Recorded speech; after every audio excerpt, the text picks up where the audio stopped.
जय मां विंध्यवासिनी, हर हर महादेव। आप सभी का स्वागत है आपके अपने YouTube परिवार फेसबुक पेज में। पूर्व के वीडियो में हम सभी ने यह जाना या सीखा कि किस प्रकार से जब कोई सिद्ध किए गए मंत्र का प्रयोग किसी अन्य व्यक्ति के ऊपर करता है तो उसके प्रारब्ध में हस्तक्षेप करने के कारण उस साधक के जीवन में कौन कौन से नुकसान होते हैं, कौन कौन सी हानि होती है, उसके घर परिवार में कैसे कष्ट आते हैं, उसके पीछे का कारण वास्तव में क्या होता है, कैसे होता है। आज हम सभी जानेंगे कि इनसे बचा कैसे जाए। अगर आप साधक साधिका हैं और आप जन कल्याण के निमित्त एक सही उचित उच्च कोटि के साधक साधिका, आप वास्तव में मंत्रों के पोषण करते हैं, पाखंड आदि से दूर, आडंबर आदि से दूर, आपका जन के हित के लिए, सनातन के हित के लिए आप एक सामर्थ्यवान साधक बनने के प्रयास कर रहे हैं या आप बन गए हैं और आप मंत्रों के पोषण के प्रभाव को अपने शरणागत आए हुए या आपके आराध्य की शरणागति को प्राप्त किए हुए लोगों के निमित्त आप सदुपयोग करते हैं, तो भी आपको किस प्रकार से बचना चाहिए। काहे कि ये कहीं ना कहीं किसी न किसी प्रकार से आप अपने एक दूसरे प्रारब्ध को निर्मित कर रहे हैं, क्योंकि आप एक तीसरे व्यक्ति के जीवन में हस्तक्षेप कर रहे हैं। तो आपको भी यहाँ पे सतर्क रहना चाहिए। इन पूरे विषयों को हमने पूर्व के वीडियो में चर्चा कर दी है। आज के वीडियो में है कि कैसे बचें, क्या क्या हमें कार्य करने चाहिए। सबसे पहला कार्य तो है कि आप जिन भी मंत्रों का, अब मंत्रों के निमित्त भी पहले एक और वीडियो है, उसे भी सुन लें। ये तीसरा वीडियो है इस सीरीज का। पहले है कि एक साधक को कौन कौन से मंत्रों का प्रयोग नहीं करना चाहिए, बड़ा आवश्यक होता है। तो अब तो पहले उस विषय को जान लीजिए, पहले उसे सुन के। अब आज का जो विषय है, इसमें का पहला विषय है कि मंत्रों का पुरस्करण।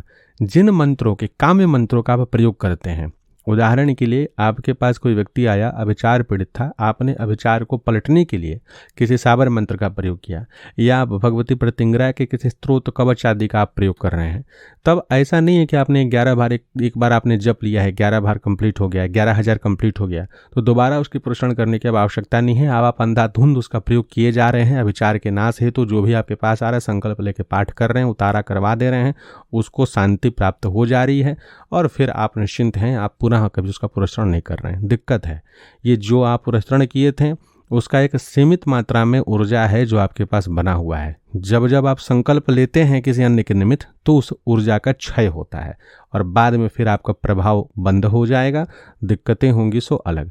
इसलिए मंत्र का पुरस्करण, चाहे वो किसी स्त्रोत्र कवच का ही क्यों ना हो या अन्य कोई मंत्र का ही क्यों ना हो, समय समय पर उसका पुरस्करण आपको करते रहना चाहिए।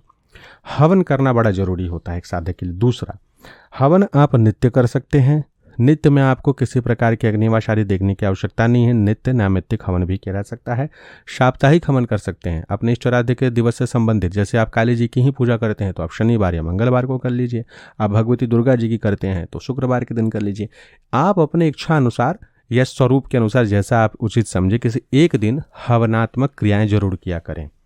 या फिर आप पाक्षिक और मासिक, यानी आप अष्टमी को हवन कर लीजिए, चतुर्दशी को कर लीजिए, दोनों चतुर्दशी को, दोनों पक्ष में एक बार, अथवा आप किसी एक पूर्ण तिथि को यानी महीने में एक बार कर लीजिए। पौर्णिमा को कर लीजिए, या आप अमावस्या को कर लीजिए, या कृष्ण पक्ष अष्टमी है, शुक्ल पक्ष अष्टमी है, या पंचमी है, जो आपको उचित लगे अपने इष्टाराध्य के निमित्त एक बार महीने में आपको अवश्य हवन कर लेना है। हवन करने से आपका शरीर, आपका रहने का जो स्थान है उसका वातावरण, आपके परिवारजनों का जो शरीर की ऊर्जा है, उन सभी का भी एक सामंजस्य संतुलन स्थापित हो जाएगा।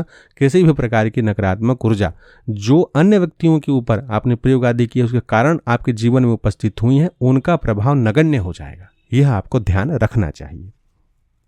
तीसरा है, सबसे अधिक जरूरी, पर्व काल कभी भी आपको ऐसे ही व्यय नहीं करना चाहिए। पर्व काल के समय में आपको दूसरों के लिए दरबार नहीं लगाना चाहिए। उस समय में आप ना ही किसी को देखें सुने, ना कुछ करें, उस समय मना कर दें। उस समय आपका प्रथम दायित्व कर्तव्य यह है कि मंत्रों का पुरस्करण, पुनः पुनः उनका जागरण, पुनः पुनः एक लघु अनुष्ठान एटलीस्ट कम से कम जरूर करें। अगर आप 1.25 लाख का जाप नहीं कर सकते, उतना सामर्थ्य नहीं है कि 1250 माला आप एक दिन में जाप करें, तो कोई दिक्कत नहीं है। आप 1000 कीजिए, 10,000 कीजिए, जितना आपसे बन पड़े, लेकिन एक लघु पुरस्करण आपको पर्व काल में। पर्व काल कौन कौन सा? ऐसा नहीं कि होली, दिवाली, नवरात्र आदि में ही करने। नवरात्र तो फिर भी लंबा पर्व हो गया, लेकिन अन्य समय में भी एक दिवसीय पर्व। हम एक साधक के लिए रवि पुष्य नक्षत्र भी पर्व है, गुरु पुष्य भी पर्व है। अगर मंगलवार के दिन कोई विशेष नक्षत्र आदि पड़ रहे हैं या आपके जन्म नक्षत्र आदि के दिन कोई विशेष पर्व पड़ रहा है, तो उसका पूरा एक विवरण है ज्योतिष के अनुसार कि किस दिन कौन सा नक्षत्र आदि रहता है, कौन सा पक्ष आदि रहता है, तो उसे विशेष पर्व की संज्ञा दी गई है, जिसमें मंत्र प्रोच्चारण करने से मंत्र का बल सामर्थ्य बढ़ता है, हमारे भीतर तेज की वृद्धि होती है और हमारे भीतर उस मंत्र की कृपा से अतिशय बल की प्राप्ति होती है। हमारे मांत्रिक जो शरीर हैं उनमें भी काफ़ी अधिक वृद्धि होती है। तो उनको जान लेना चाहिए, उसका पूरा एक प्रॉपर आपके पास प्लान होना चाहिए कि भैया साल भर में ये दिन हमको ये पुरस्करण करना है, छोटा छोटा पुरस्करण। लेकिन उस समय में जब भी आप अपने मंत्रों का पुरस्करण, लघु पुरस्करण आदि भी करते हैं, जरूरी नहीं है कि इष्टाराध्य के मंत्र का ही करें, लेकिन वो सबसे अच्छा होता है। आपका जो आराध्य मंत्र है उसका, कार्मिक मंत्रों का भी, जो काम में प्रयोग के लिए आप मंत्रों का प्रयोग कर रहे हैं, किसी को झाड़ फूंक देने के लिए, किसी का बंधन काटने के लिए या नवग्रह शांति आदि के लिए भी, उन मंत्रों का भी आप यहाँ पे पुरस्करण कर सकते हैं। यह तीसरा चीज हो गया।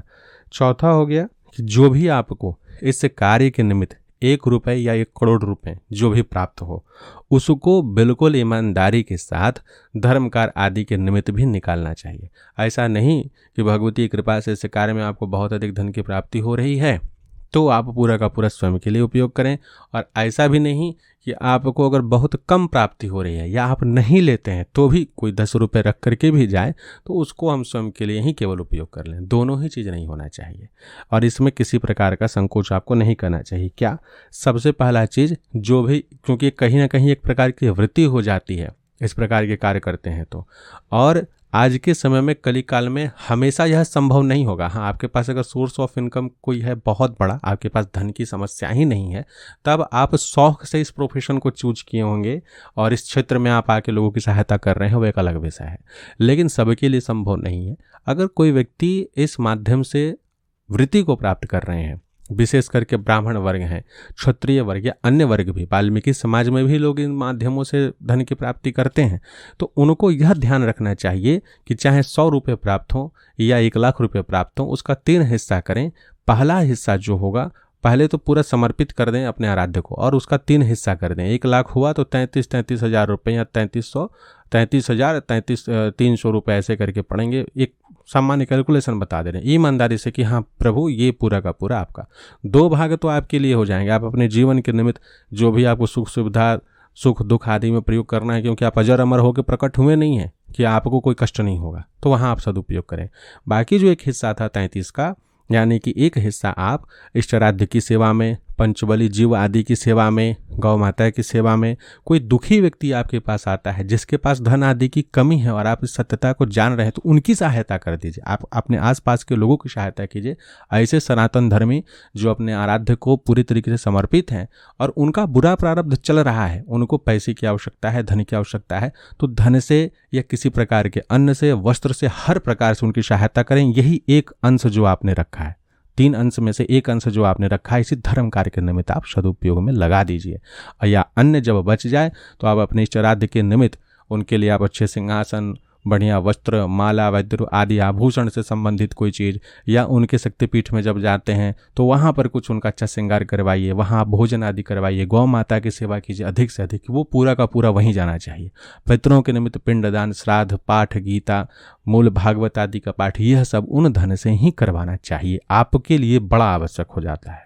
यह अब यह भी नहीं हम बोल रहे हैं कि आपको अगर 1000 रुपये प्राप्त हो रहे हैं तो उनमें से 300 रुपये होंगे, वो 300 रुपये से फल फूल प्रसाद आदि जो है उनको समर्पित कीजिए, और अधिक हो रहा है तो अधिक कीजिए। लेकिन पूरा का पूरा आप बोलेंगे नहीं हमारे पास समस्या बहुत है तो हम जो है 33 नहीं करेंगे। जैसे हमने उदाहरण दिया कि 1 लाख में से 33,300 रुपये होते हैं कि कैलकुलेशन के अनुसार कि भैया पूरा का पूरा वो देवताओं को, पितरों को, जीवों की सेवा के लिए। आप बोलेंगे कष्ट है तो ऐसा है कि 5,000 रुपये जो हम इससे अभी कम कर देते हैं, हम इधर में जो है अभी 27,000 ही देंगे, या हम 20,000 ही इधर लगाते हैं, इतना तो लगा रहे हैं ना, बाकी जो 13-14 हज़ार रुपये थोड़ा इस बार गाड़ी लेना है तो गाड़ी खरीद लेते हैं।